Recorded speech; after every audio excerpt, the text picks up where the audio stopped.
in the civil rights movement was the 1963 March on Washington.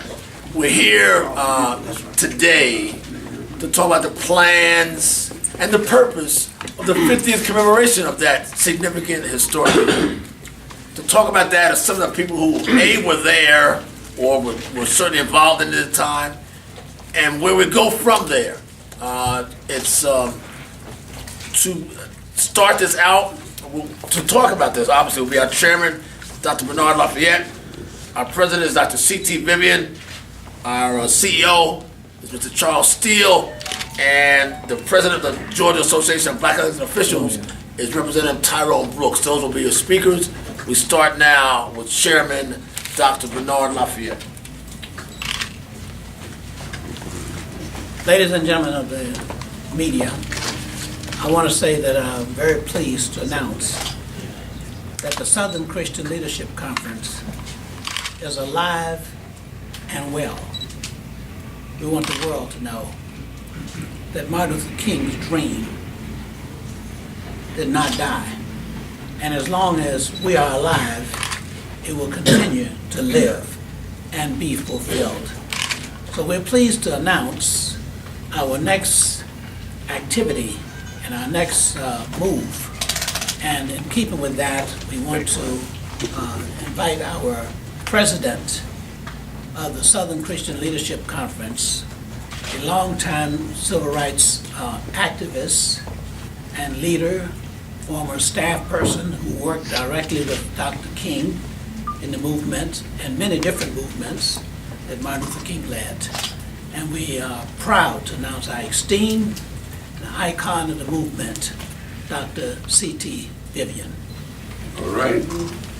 Hello, good people. Hello, good people. Is that this is a good day. Amen. And the real reason is because we're announcing what we're going to do 50 years after the major action that took place when Martin gave the speech that caused the nation to fall in behind Sclc.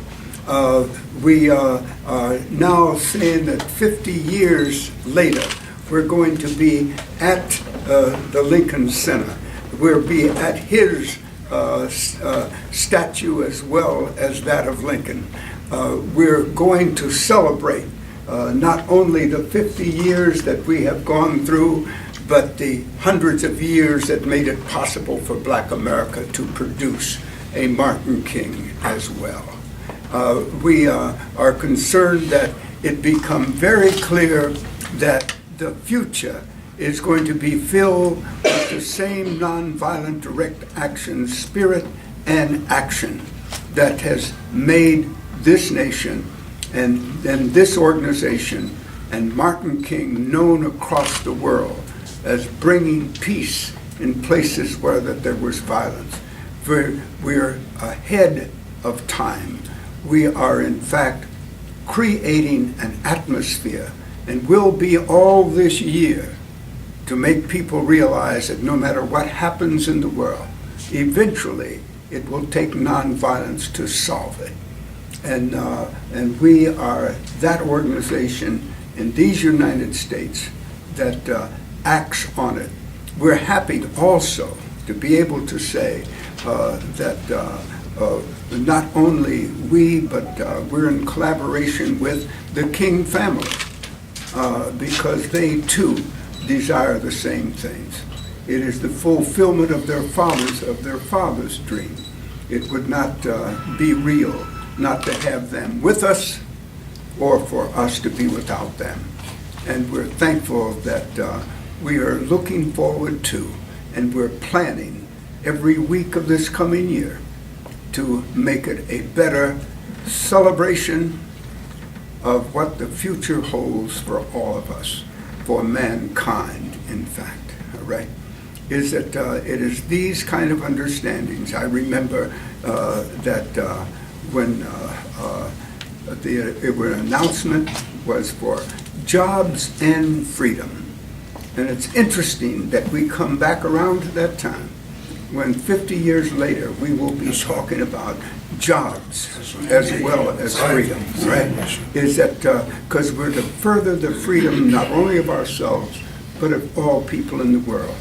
And we are to see, because the matter of the economy that makes it possible for people to live decently has to be with jobs. Without it, it cannot be anywhere in the world. We are they who come now in the name of Martin and of his organization, and to let the nation get ready for 100 years, for 50 years now, from now, as well as for now. We thank you for being here. And we're concerned about not only our organizations, but others as well.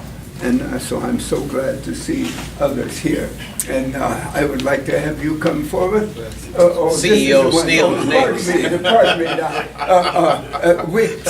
We have so many top guys. We have to make certain, because Brother Steele has proven already, not only was he a past president, but that he has come back to serve in a time of need. And Amen. He has particular skills that make it important that he come back. And he's already shown that kind of drive and efficiency. And we ask him to come back now and speak for us. Thank you, my leader. What a great icon in its own right. Amen. Please give him a round of applause. Reverend Dr. C.T. Bishop. People called me in the last 2 weeks from all over of America wanting him to come. So many people because of what he stands for. And I'm honored to be with a legend such as Dr. Vivian. And I want him, and I tell him that every day. Ladies and gentlemen, this is a great day. And to our chairman of the board, Dr. Lafayette, who's doing such a great job, to our board members, and to all of our leaders who's with us today from other organizations, and particularly Gabio, the state representative Tyrone Brooks, because we are collaborating with the black elected officials as well. That's right. But let me prioritize this. Protocol has been established. Amen. When Dr. Vivian just mentioned that we are going to collaborate with the King Center. That's right. Amen. Protocol has been established. Yes, sir. Yes, sir. It's only right that we work together. And with SCLC being the activists as we are, we're also working with a March motorcade Yes, sir. that will come out of Birmingham, Alabama. See, many people don't realize, and Dr. Vivian, as well as Rita Samuels and others in the movement with our chairman of the board, Dr. Lafayette, can tell you, had it not been of Birmingham, Alabama, that would not been a march on Washington. right. It all came out of Birmingham, Alabama, Amen. primarily. So in the next year, we're going to be spending a lot of time in Birmingham as well as Washington, D.C. But working with State Representative Tyrone Brooks and Gabio in terms of Moore's Ford Bridge, and we all knew about that, the unresolved lynchings there and so forth, that we're going to emphasize that as well in terms of marching and motorcading all the way from Birmingham to Atlanta, from Atlanta to Moore's Ford Bridge, Yes, sir. and right into Virginia, right to Washington, D.C. Amen. And I don't want to steal his thunder, but Representative Brooks will tell you more details about how we're going to do it and what we're going to present once we get to Washington, D.C.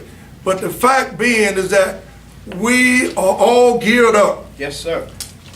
2013. We are geared up. We're beginning today. And to have the King Center to be in collaboration with this whole vision and history of the globalization of the world.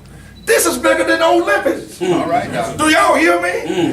The biggest part, the most significant part of this is that we're going to help poor folks, poor people, which every day they begin to get more and more and more and more. So we're talking about a third of this country now consider not just poor but poor. We have a lot of poor folks. People can't even, Charles, I can't come to Atlanta to meet you because gas is too high. You know, I got to make a decision. Do I spend it on gas? Or do I go to church? Or not going to church because I feel bad when I go to church? And I can't put my tithes in, Rita. You know, we're church folk, and we love the church. It's the black church that brought us to where we are. Yes, sir. So the church is hurting. We are hurting. Folks are hurting. Amen. So we're here to say that the movement has just begun. I like what this is my last point. I like what Dr. Vivian said. 50 years ago, the issues were the same. Same issue. Same issue. Might be just a little worse. Same issue. Poor folks And job. and jobs. Jobs. That's We what need Dr. jobs. King advocates. We need jobs. We need jobs. We need jobs. And if people don't have jobs, they're desperate. They're subject to do anything. That's right. They'll lay down their religion for 24 hours have and mercy. pick it back up after they robbed somebody and pretend it didn't happen. It's out of necessity. People have to have jobs. So that's what we're marching for.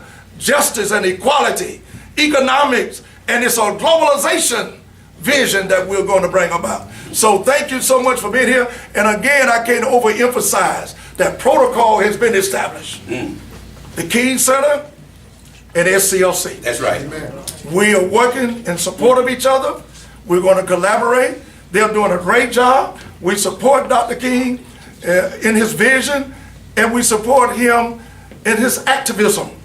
That's the arm that we bring That's right. to the table. Many folks think that we'll pass the days of marching. Oh, we just got started. As a matter of fact, I'm getting ready to buy me. In the next year, I'm going to have to buy some new shoes. Matter of fact, 10 new shoes. All right. Because with Tyrone coming here with what he getting ready to tell you what we're going to do, it's going to be something. And guess what? The spirit is contagious. All right. And you're going to be waving at us as you wave. You'll be marching with us because it's a spiritual thing.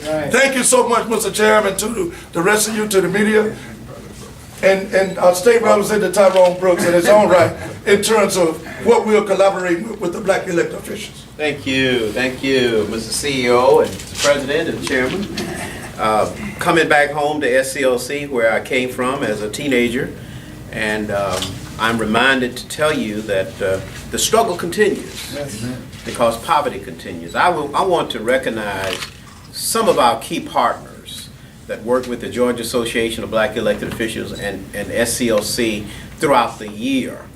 And I want to start with Helen Butler from the Georgia Coalition for the People's Agenda. She takes orders from Dr. Joe Lowry every day.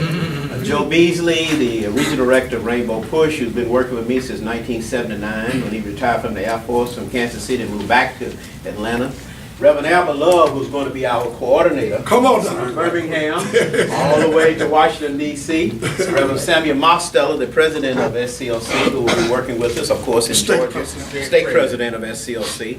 And Rita Samuels, my sister from SCLC from the 60s, who was here before I came, and who founded the Georgia Coalition of Black Women and worked with Governor Jimmy Carter, President Carter, and she's tolerating Joe Lowry every day, all this craziness and foolishness. She's on the national board of SCLC also. Rita will be bringing a lot of energy, particularly from the women's perspective, into this movement. I briefly want to follow the instructions of the chairman, the president, and CEO to just tell you how it's going to unfold as we prepare for 2013. Most of you who were in Monroe on July the 28th for the 8th annual reenactment, you know that we passed a resolution calling for a delivery of this Moores Ford Bridge lynching case to Attorney General Eric Holder and President Obama next year as we go to Washington to celebrate and commemorate the 50th anniversary. So Senator Steele suggested to us, and he and I went to Birmingham to meet with SCLC a month ago.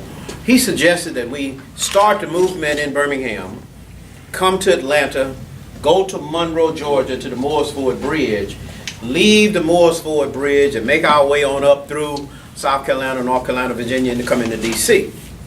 And listening to the chairman yesterday articulate the agenda along with the president, we said yesterday that as we arrive in D.C., we will conduct the SCLC convention on Thursday and Friday as we come in on the 22nd, 23rd of August of next year.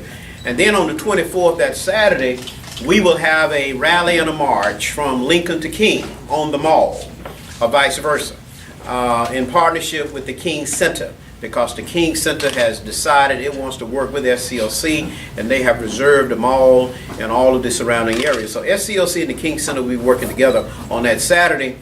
And following the march on that Saturday, we will deliver to the Attorney General Eric Holder a letter calling for the U.S. Department of Justice to close out the Moores Ford Bridge lynching case because it's the last open public mass lynching, and it was on Dr. King's agenda in 1968. 2 weeks before Dr. King was killed, he made a commitment in Macon, Georgia, to come to Monroe to take on this case. And on the evening of his assassination in Memphis, he was scheduled to fly out of Memphis to Monroe on the United Automobile Workers plane. He and Dr. Abernathy were going to come, and that's why Hosea Williams had me based there. Jose told me to stay in Monroe. Don't come to Memphis, you stay in Monroe. And so Dr. King was going to take on this case. We're going to take this case to the Attorney General and say, close it out. Move in on those suspects who are still living. And following that, we will begin to do what we always do. Come back to our communities, get in the trenches, and do the work of Dr. King. Yes. Focusing on the poverty, homelessness, doing the voter empowerment work that we do every day, looking at all of the issues that are part of SCLC's agenda. So that's what I was supposed to do today at this news conference. I can't thank President Vivian, Chairman Lafayette, and CEO Steele enough for bringing in the Moores Ford movement into the 50th anniversary, because I think Dr. King and Dr. Abernathy would want it that way. Yeah, that's right. Thank you very much. All right. Okay, thank you. Thank you. Now, one of the other areas we want to emphasize is that it's all about hair, whether you have hair or whether it's gray. Our thrust is to develop young leadership. That's right. That's right. And that was part of Martin Luther King's dream. Yes, sir. And that's why SCLC must continue to stay alive, not because it's going to be a relic or a museum. SCLC is a vehicle that provides the opportunity for others, young people, to make their contribution. Yes, sir. And that's why SCLC was created, as a vehicle for people to make that. So I wanted to let you know our plans for youth development and leadership development, and I'm going to have our executive director, the national executive director of the Southern Christian Leadership Conference, to give a brief description of the role of young people in this movement. All right. Damian Connors. Thank you. Let's give him a hand. Well, the question has been asked by many people lately, are civil rights organizations relevant? And my answer to that is that civil rights organizations like SCLC are relevant and necessary. And as such, we are seeking young people to infiltrate this organization, to take over the ranks of the organization, Amen. to make sure that we address the issues that are pertinent to young people today that are suffering disproportionately with poverty because there are no jobs. Amen. So as we address the issue of jobs and freedom, we're addressing it from the grassroots level, from those students who graduate college who don't have any prospects for entry-level employment, for all of those people who don't have the trainings available to them to even take up technical jobs. Mm-hmm. So as such, as we move forward toward the March on Washington, and as SCLC attempts to bring in more young people, our aim is to address jobs and freedom from the perspective of young people, but to address it in a way that we raise the pertinent issues that are connected to government and governance. So with that, we have a few initiatives. One of our most recent initiatives is to bring in college students so that we can hear their issues, see what they have to say, and get them active and involved. We have about 3 college campuses right now that are active, which will include the Western Michigan University, Hampton University, and as well as Alabama State University. So we're excited about those schools, and we're excited about what we will be doing moving toward next August. All right. All right.